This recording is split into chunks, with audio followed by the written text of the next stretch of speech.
Hi, my name is Mark Miles.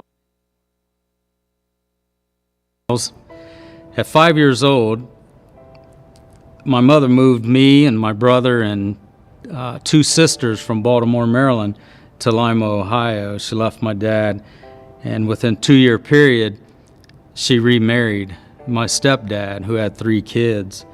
By 7 years old, I had been sexually and verbally and physically and emotionally abused, and that does something to a 7-year-old. By 9 years old, I started drinking, and by 11, I started doing drugs. By the time I was 19, my addictions was really bad. Barely graduated high school. Life goes on, my addictions get worse. I'm not even a father to my own.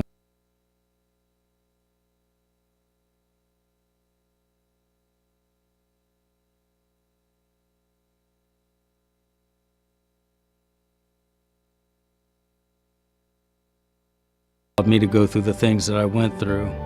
My brother never gave up on me, though. He just always came and he talked to me and he loved on me. And I knew there was something different about my brother. So I went to one of my sisters and I asked her if she had a Bible. And to my surprise, she had one, but she said, "What are you going to do with it?" And I said, "Just let me borrow it." So I took that Bible home and I started reading it. And it took me 2 years to read that book. But I was reading it for all the wrong reasons. I was reading it to prove to my brother and the rest of these Jesus freaks in the world that there was no God. He didn't exist. They were all brainwashed, and they were following some fairy tale. Well, at the end of that 2 years of reading that Bible, my brother got killed.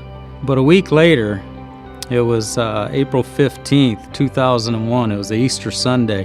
I went looking for a lady that had a similar lifestyle as me and my brother. We had all grew up together. And her husband said, "Well, she's at church." So I asked where the church was. I went there. And before you know it, before I came out of that church, the Lord had saved my soul. I went forward. He had an altar call. And the pastor asked what he could do for me, and I said, "I've tried everything else I'd like to try."